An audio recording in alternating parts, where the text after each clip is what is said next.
mean God himself designed both the good and designed bad also.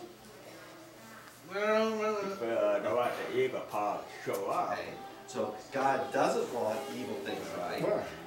And God did not design the evils. Who designed the evil? Devil. Okay, now let's focus on the verse. Let's answer, okay? There are rules in interpreting God's word, okay? Now, some people are lazy and don't follow the rules, okay? Because I don't want to use my time and waste my time following authority. I'm an American, I was born free. I don't need to follow the rules, right? Okay? Let's focus on the rules for a minute, okay? Let's start with the word. Okay? So let's talk about that. The word evil, okay? That word sometimes means wicked, sometimes mischievous, sometimes it means hurting, sometimes it means bad, sometimes it means trouble, sometimes it means awful, sore, grief, sometimes affliction, sometimes sickness, and sometimes adversity against or problem. Okay? So that list, all together in the Old Testament, that word, the Hebrew word, right there, is used about 600 times. Okay?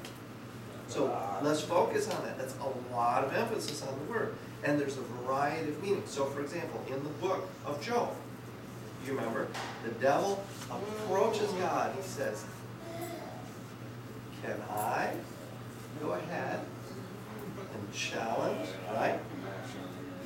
So God said, that's fine. My bet, Job will be faithful. Doesn't matter if you hurt his body. You can't kill him, but hurt you can, okay? So God approved a test. Did God invent the test? Who invented it? The devil, right? God limited, okay? That's right. So God knows that if he allows too much, he could destroy the servant, their Job, and the devil would take benefit. But God limits, because God is in control. And you remember this morning we talked about that light means without darkness mixed, right? Because darkness, the scientist tells, if you add light, there's no darkness, right? You lose darkness. Same idea. Evil, if you add good, it's ruined, right? Because pure good spoils the evil. Okay? This is very, very important now as we focus on the meaning of the word. So there's a variety of meanings now, and we must choose which is the right definition for God creating evil on the earth. So for example, if I check another translation, okay, I prefer myself King James, the Old English, okay, fine. Now, the word that is put down, we see it, chapter 45, verse 7, tells, I form or make the light, I create darkness. I made peace, and I create evil. I the Lord, I do all these things. Okay? So if I buy another copy of the Bible, for example, there's the New English translation that's called Net. I see the word that is here, creates, C-A-L-A-M-I-T-Y. Do you know what that word is? It means messed up. Calamity. Okay? So for example, you have a hurricane that hits. Who's responsible? Not me. The devil? The devil made the hurricane?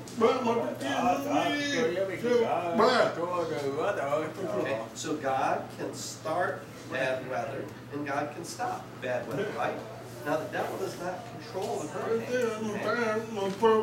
That's right. He can quiet it or he can start it. Because what? It can be a test related with faith, right? So Job, when his wife approaches him, curse God and die, right?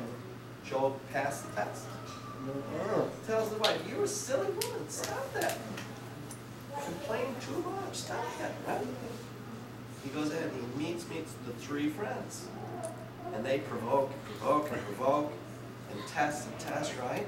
They slander him, that's right, all the issues, right? But God is permitting, why? Because he is sanctifying Job.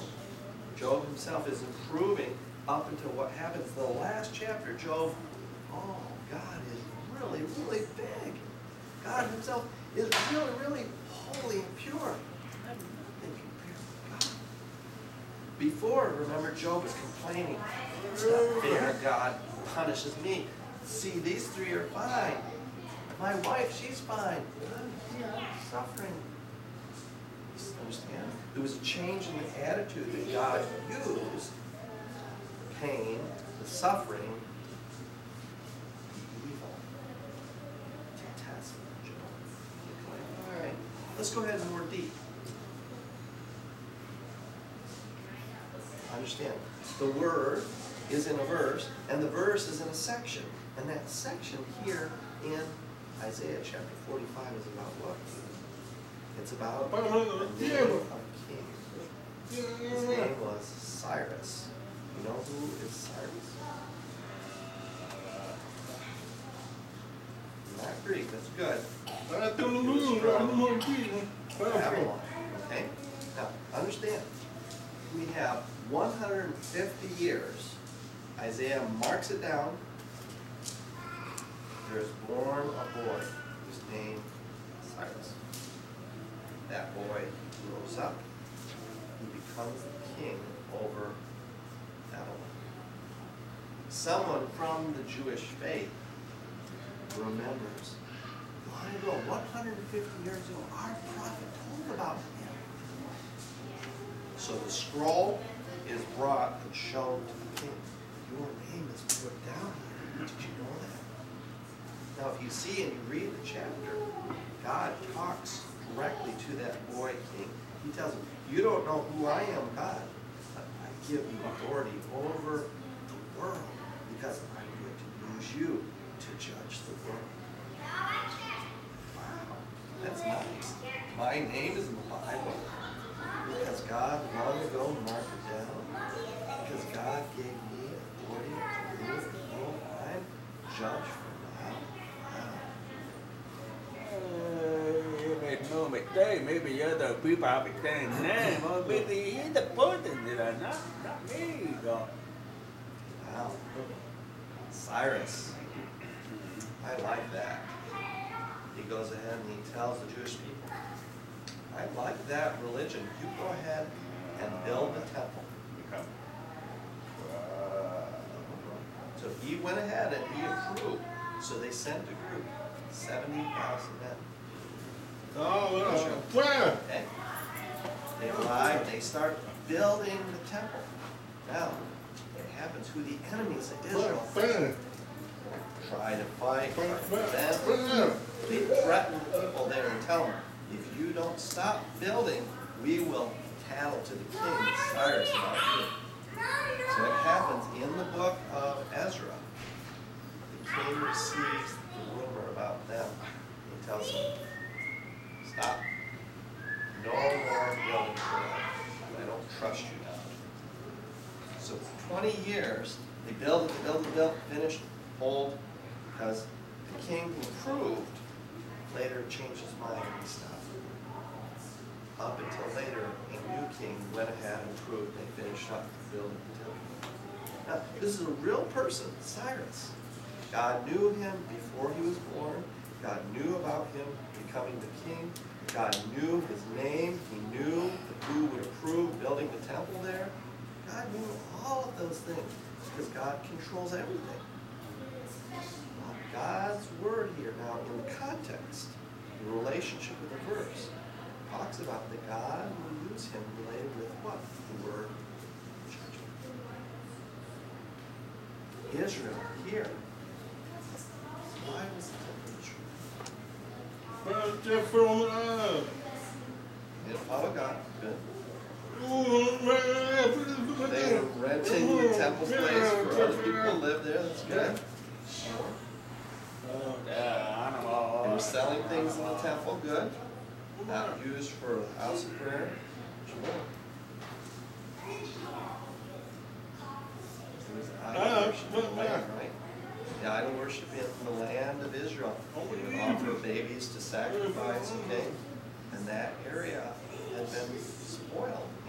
So God used the nation here to punish, to judge.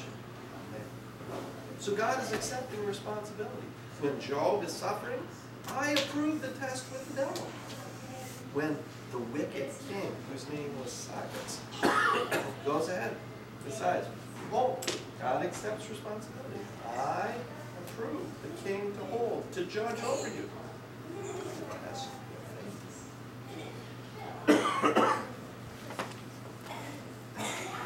if I count through the book,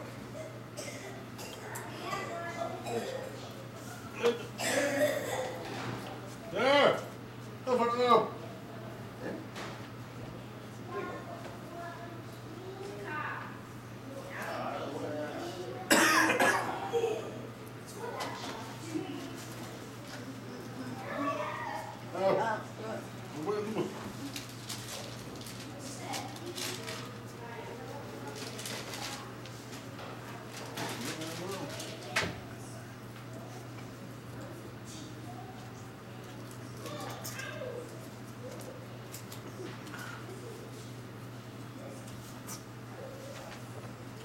thank you.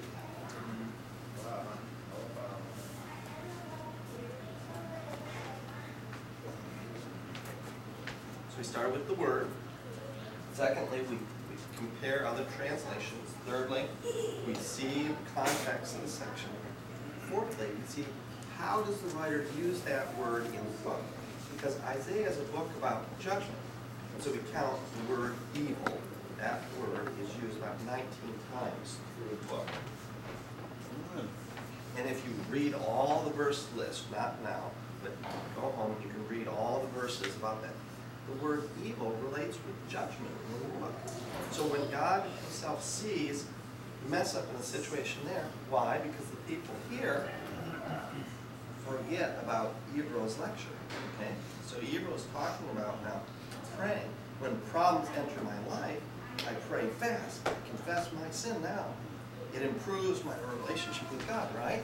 But if I forget about God, I focus on problems here, and I don't focus on praying in relation with him, then God says, fine, mess up your life. I'll let that happen.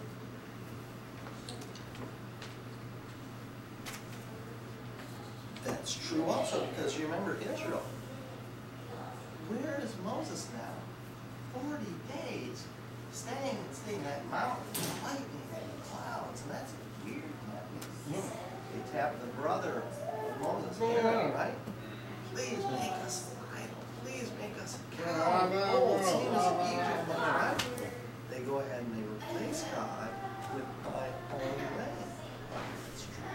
Okay? So understand, when you and I forget about prayer, then God says, fine, I'm going to approve a mess up. I'm going to approve a judgment. I'm going to approve evil with you. While God designs evil for you. No. The king himself here, whose name was Cyrus, invented his own evil plan.